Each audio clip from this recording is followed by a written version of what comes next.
Okay, thank you. Hello, grade 12s. Welcome to this last session where we're going to be doing marking from yesterday's work. Remember, this is marking from the work we were doing. We did summaries on Wednesday. We did like an in-depth lesson on what summaries are, what they focus on, why it is that we learn about summaries, and why it is that we need condensing skills. Because remember, they contribute largely to our critical thinking skills, and we love that. Okay, so I'm not going to go much into whatever it is that we were talking about regarding the mistakes that you guys make, and as well as how to write summaries. But I think the big focus here is on the lesson that we had yesterday regarding the summary, as well as the surprise lesson that we had in that regard. If you remember, the question paper came from the Department of Basic Education 2019. It was the 2019 English Home Language paper that all the matrics wrote for their national senior certificate. This was in 2019. This was the summary. I'm just going to give you about 5 more minutes to, I think just 5 minutes in this lesson just to recap what this is about, and then we're going to mark the summary, and then we'll do the very same thing with the advert. After which, then we'll just talk about a couple of general things that markers look for when marking. I want to take you through the memo, as well as what happens in the memo discussions before marking goes on. Okay, Joy.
Okay, let's see what our summary solution looks like. Remember, guys, it says summarize in your own words the political censorship of the internet. Remember, you are home language learners who are in grade 12. Home language learners in matric, home language learners who are writing the final English paper 1 for their national senior certificate. So I think have that in mind when you guys write this paper. So we would like to see those language skills come out very nicely. I think let's just see. here, let's go, there you go. So the solution to what the flow paragraph is going to look like. But I think before that, let's look at, so they say use the following main points that indicate what the candidate should have written, right, in the summary as a guideline. So so these 7 points here indicate what you're supposed to have written. If you look at this, usually there are particular quotations from the text here on this side. And I think this just gives teachers a, an indication of truly what was in the text, and what in the text it is that you were supposed to have focused on generally. So we know here it says, as the internet continues to gain considerable power, an agency around the world, many governments have moved to regulate it. This is a literal, what's this, lifting or pickup of the text, this particular thing here.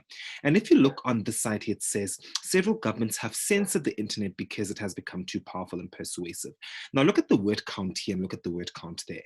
Do you see, you see, so I mean, I would have used some governments, okay, or I would have said certain states or some states, but I think that doesn't change that it's still 2 words, have censored the internet because it has become more powerful and persuasive. I would have said due to its power and persuasiveness. I would have just said that, or just due to its power and agency, or just due to its power, or I would have said hegemony.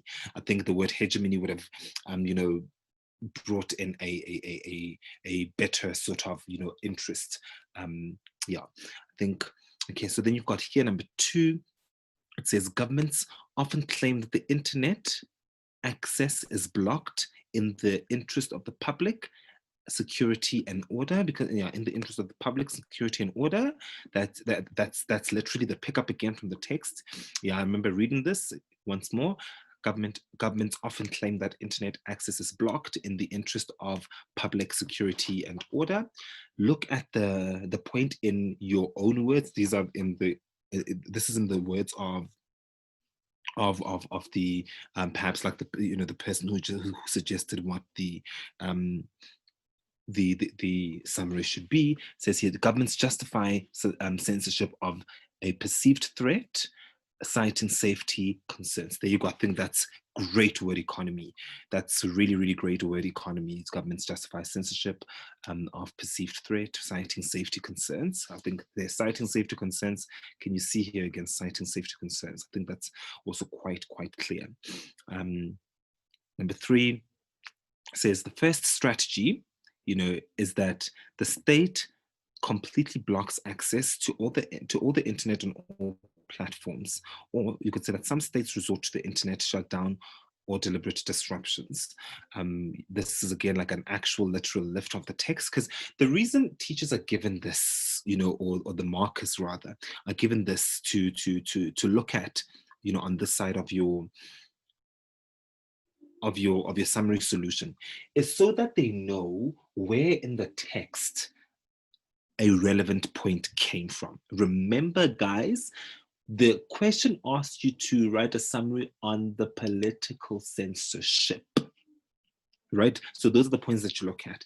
And as you can see here, the points here, especially the ones here on the right-hand side, state nothing about, there's no names, there's no, there are no names, there are no particular agencies, there are no examples, because, it's very clear, it's very concise. Okay, it says here, the most drastic censorship is a total shutdown or total disruption of the internet. You can use either word here. It's not that you're supposed to use both words.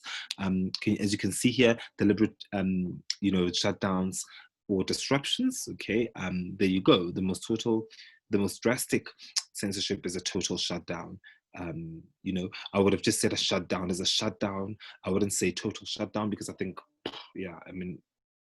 the word total already, I think, implies that the shutdown is definitely a thing. It's drastic as it is anyway. Okay, number 4, numero 4. It says here, it's arguably the most punitive with significant social, economic, and political costs, right? Again, on top of that, the financial costs can run into millions of dollars for each day the internet is blocked. Interesting. Damaging businesses, discouraging investments, and hindering economic growth. As you can see on this side here, once again, look at that word economy. Brilliant word economy. Brilliant, brilliant word economy. Okay, what does it say here? It says censorship by governments can damage a country economically, socially, and politically. There you go. There you go. Censorship by governments can damage a country economically, socially, and politically. There you have it. Okay. Number 5, the second strategy is that governments restrict internet access, right, is in brackets, right, by applying content blocking techniques. They restrict access to particular sites or applications. The idea is to stop or limit conversations on these platforms. Nice. Okay, so the idea is to stop or limit conversations on these platforms. Look at how that's summarized. Brilliant word economy once again. Governments block access to certain platforms to restrict social discourse. Remember what social discourse is? It's just generally, social, like I think high or large conversations, conversations going back and forth, people disagreeing, people agree, just people engaging. That's what we call a social discourse, because also specifically because of democracy. I remember the grand final of the World Schools Debating Championships in 2011. The motion was, this House believes that that autocracies are doomed in the age of Facebook. Very, very interesting motion. Anyway, this is not debating, it's English, grade 12. Number 6 says, the third strategy,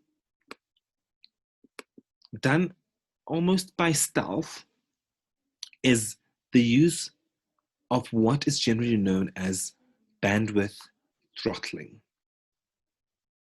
Let's look at this. Okay, it says here, an insidious means of censorship is sabotage of the functionality of internet systems. Okay. Okay. I wouldn't give much credit to word economy there, but I think, they really attempted to summarize it. Once again, remember they were looking for 7 points, guys. I think, like I showed you on, I think it was on Wednesday or Tuesday, I can't remember. It's possible for a summary or for a text to have more than 7 relevant points. It's definitely more than possible. Okay, so when you are writing the summary, remember you're looking for the major parts and the major things that the text talks about. We're only asking for 7. We're not saying that there's only 7. Understand that, okay? We're only asking for 7 in the question paper because we want to see if you're able to condense it like that. And remember, you get 1 mark per point, and then you get your 3 marks for the correct use of language, okay? Okay, so number 7 says, the desire to control the internet is rooted in government's determination to control the political narrative. To control the political narrative. Okay.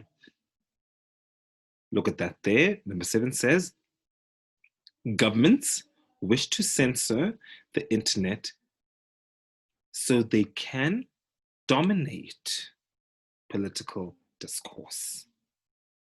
Okay, once again, I wouldn't say much about the word economy there. Okay, so number 8 says, many see the internet as an existential threat that must be contained. It says here, well, many believe that the internet poses a threat and its usage should be restricted. Okay, not as impressive. Okay, look at here. Let's look at number 9.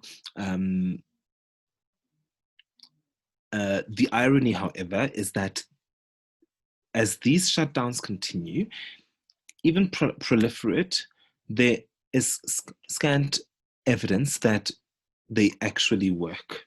Okay, so again, then you can just say they seem to animate, dissent, and encourage precisely the kind of responses considered subversive by many governments. Okay, you know what the meaning of the word dissent is? When you are dissenting, it just means that you are disagreeing with someone, or you are taking a totally different, tune or tone.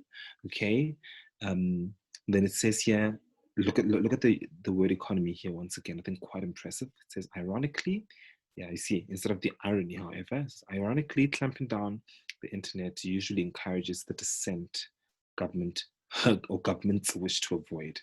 Okay, then number 10, the absence in many African countries of enforceable constitutional guarantees that protect the public's right to information means there are few opportunities for legal redress.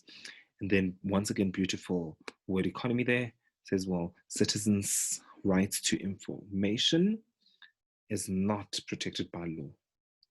Okay.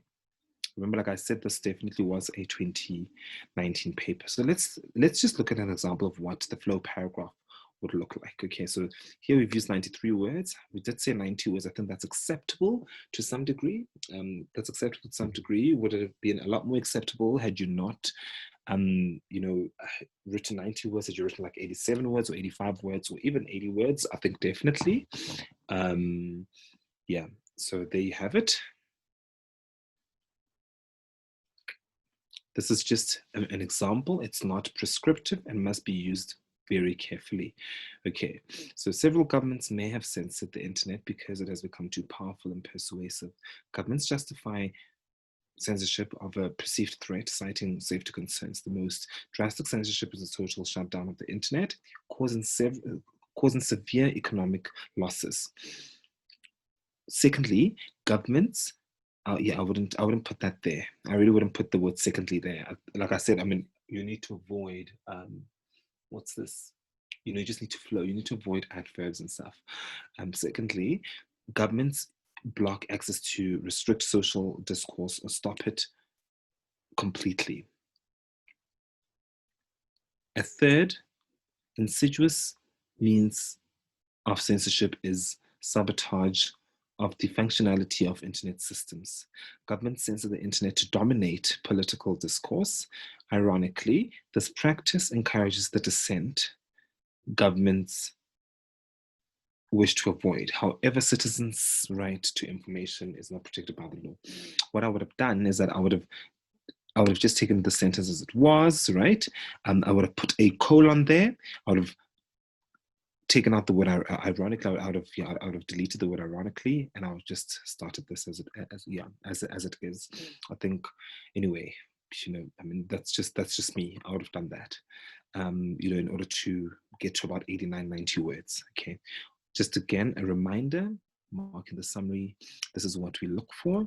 Okay, we mark on the basis of the inclusion of the valid material and the exclusion of invalid material. That's it. As you can see, no examples here. No long names of organizations and all that stuff. That's not what we want. Okay. Remember, 7 marks for 7 points, 1 mark per point, and then we also have 3 marks for language to bring it to a total of 10.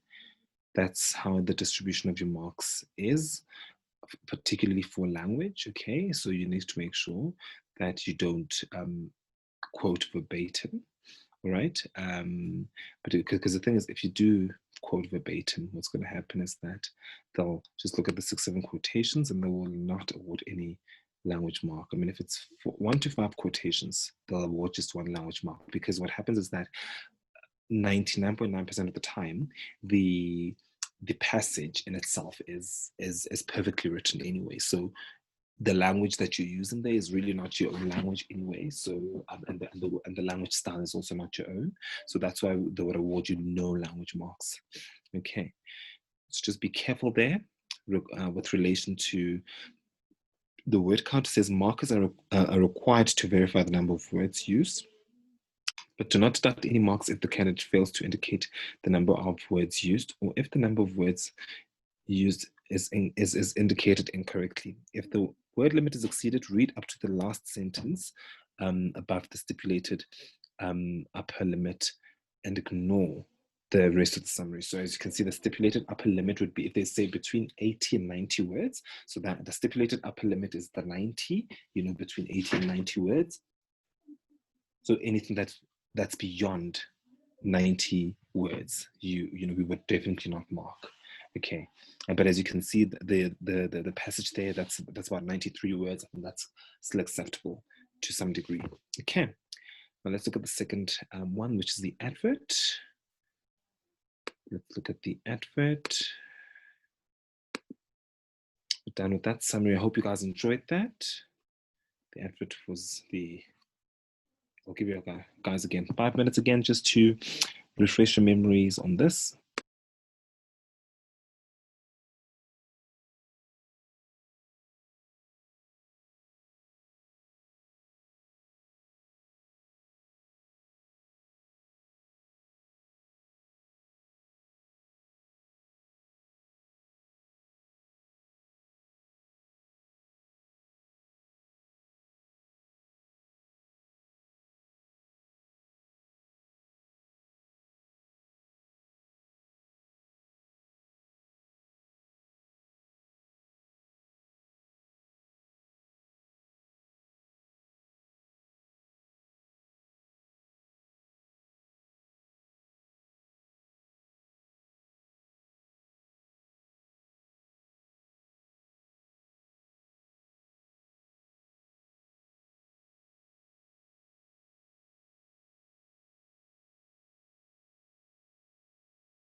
Okay, let's see. Let's go look for the answers.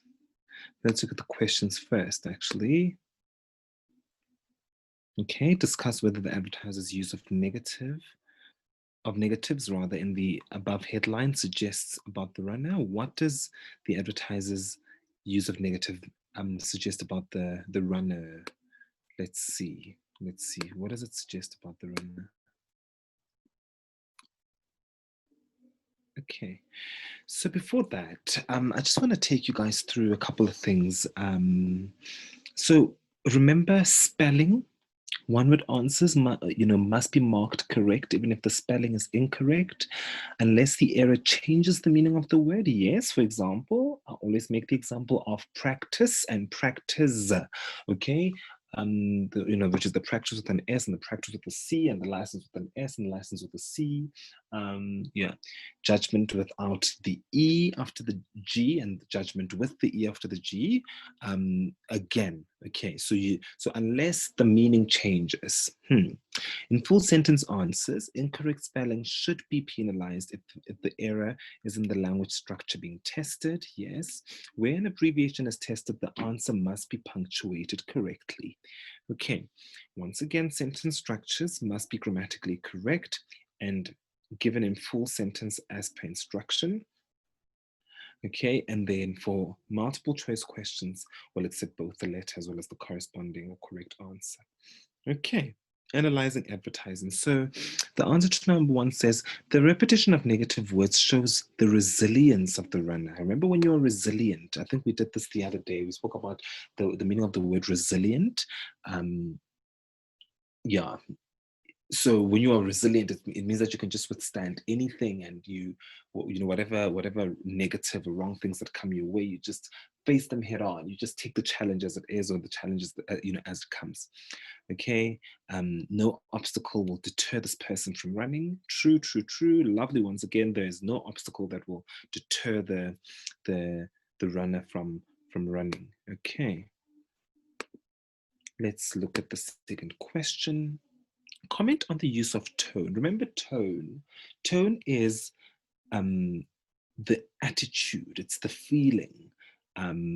Yeah, comment on the tone used in the first paragraph. Okay, the tone used in the first paragraph. That first paragraph there is what? Okay, I think it ends on run here. It says, you are not one to let a little torrential downpour get in the way of a run. That's the first paragraph there.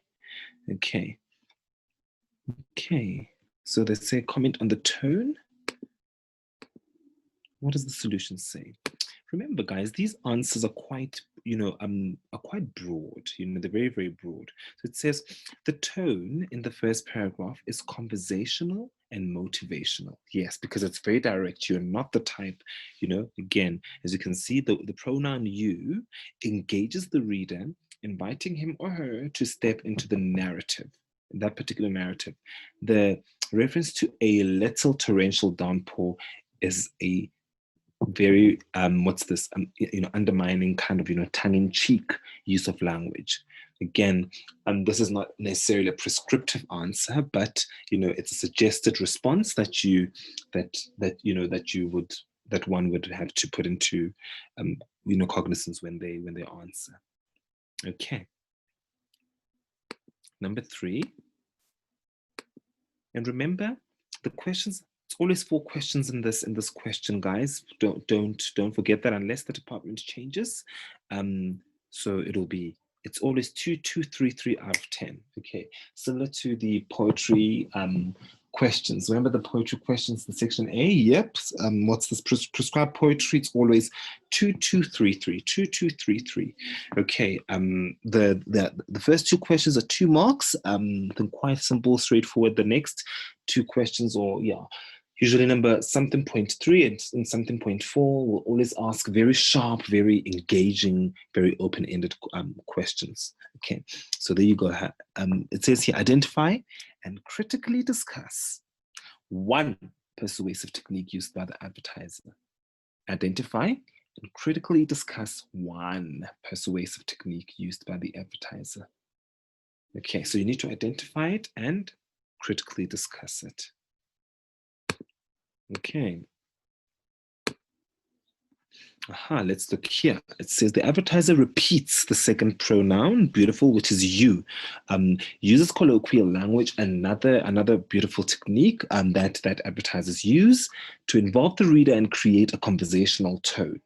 The advertiser uses short, active sentences. You hit the road. These are intended to get directly to the point. So you hit the road, you do this, you do, and then jargon again, example, all conditions, gear, Gore-Tex suit. Okay, that's very much what's this shoe, runner shoe, whatever jargon is used to convince the reader that of the product's superiority and uniqueness. The use of anticlimax or anticlimax in the headline as well as in the conclusion. You're warm, you're dry, you're nuts.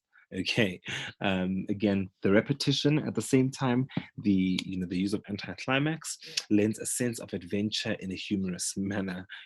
You're warm, you're dry, you're nuts. Okay, because also yeah, nuts are dry. I think that's where the reference comes in. The diction, the word choice rather, is rather emotive. Once again, for example, it's the superlative most popular. Okay, the use of the superlative there, the most popular. This will appeal to a wider audience. Another interesting thing is the visual image. Can you see visual image? These are all advertising things that you need to mention when you answer those questions. Okay, portrays the hostility of the elements which are contrasted with the protection ordered by the shoe against the snow and rain. Then once again, bandwagon advertising. The advertiser persuades readers to be part of a majority or group or popular brand. Okay.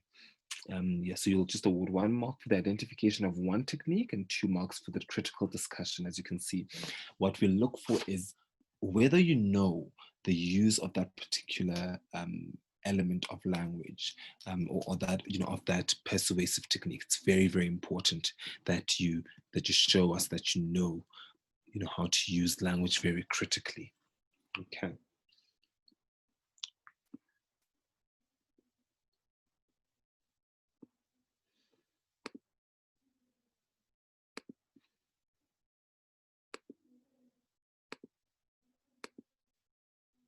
Three point four says, in your view, does the visual image in the main, sorry about that, does the visual image in the main body of the advertisement support the claims made by the advertiser?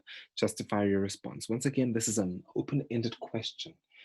Very, very, very open-ended question. In your view, does the visual image in the main body of the advertisement support claims made by the advertiser? So justify your response. What have we here? Okay, what have we here? So again, once again, it's a yes or a no answer.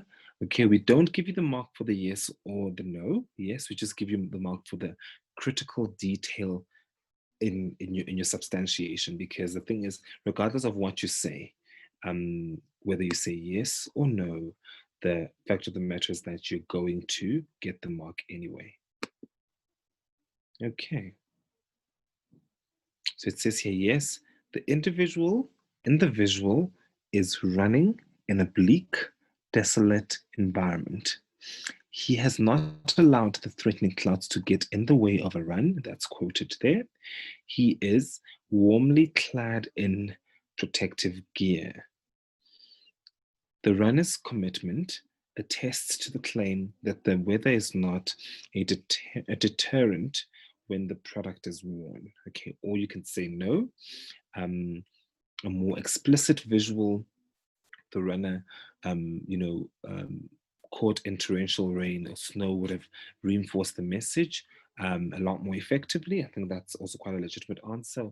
That the reader cannot discern the brand of the shoe in the yes, the runner is wearing. That's also a very, very good one as well. Okay, so again, this is by no means an exhaustive answer. You guys are about I think 300,000 matrics that would write a home language paper like this one. So of course the memo becomes broadened and broadened and broadened.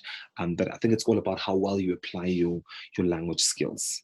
Okay, very good. Let's go back here. Okay, there's your visual. Please don't forget, guys, don't forget the reason we write and we use language the way it is that we use it. Okay, very, very, very important. Okay, and then I think one of the other things that I wanted to discuss with you is the importance of the marking of I think this paper in particular. I'm trying to be very, very, transparent with you, as transparent with you as possible. There you go. As I said, this was the English Home Language Paper 1, and it was the November question paper. It says here, note, these marking guidelines are intended as a guide for markers. Remember, these are a guide. So I don't want you to be frazzled and ask, I mean, of course, you need to be answering correct and as correct as possible. But don't be frazzled by, oh my goodness, but what if they're not going to like this answer? If you know that the answer is supposed to be that way, and if you know that it's supposed to be correct in that particular way, then do it. Remember, there are different ways that things, can be expressed and should be expressed. Some people write quite simplistically, but still get a level 7 for this paper. Some people write, I think, quite broadly and still get a level 7 for this paper. So it's different strokes for different folks. I think it's just dependent on how well you engage yourself with the paper. Don't be afraid of paper 1. I think paper 1 is a very, very lovely paper. It's definitely more than possible to get like a 62 or 64 or 66 out of 70. Once again, the guidelines are by no means prescriptive or exhaustive. Okay, so once again, you'll see that some of the answers, especially in the comprehension, in that section A, some of the answers have got that mark broadly or mark widely. That's the motivation that they always give to markers, for markers to open the spectrum of how they mark and how well they mark, as well as how much they mark, because we're taught to respond to things very, very differently. Okay.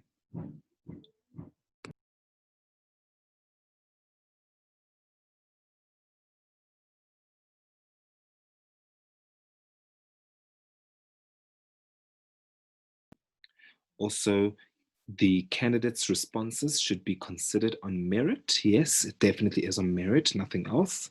And then answers should be assessed holistically, and points awarded where applicable in terms of decisions taken by the standardization at the standardization meeting. That's usually the meeting that your teachers or markers will attend just before they get to mark the papers, because they just want to know what's acceptable and what's not acceptable, what's accepted, what's not accepted. So they have to take into cognizance a lot of differences. They need to take into cognizance some diversities that actually come at play when this happens. Okay, and then the marking guidelines will be discussed before the commencement of the marking. Yes, so you must know that every single question of that's in the question paper, the very same way you guys write that, okay, and I think the paper is about 2.5 hours. The very same way you guys write that paper is the very same way that your teachers engage the paper and talk about it a lot. Okay. And then you've got the comprehension, as well as how they mark the comprehension. I'm going to leave that there for you guys for now. I know we didn't do the comprehension. We did the comprehension earlier on, but just also as a recapitulation, very, very important. Next, we're going to be focusing a lot on your writing, particularly for paper 3. Yes, we'll do couple of the longer pieces that you're supposed to write in section B, and then we're going to be doing the essay. Nice one.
Okay, I hope you guys took all of that down.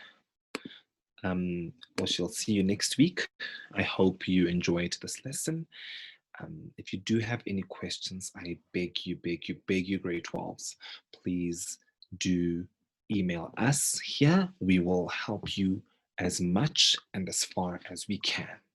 We clear. Lovely.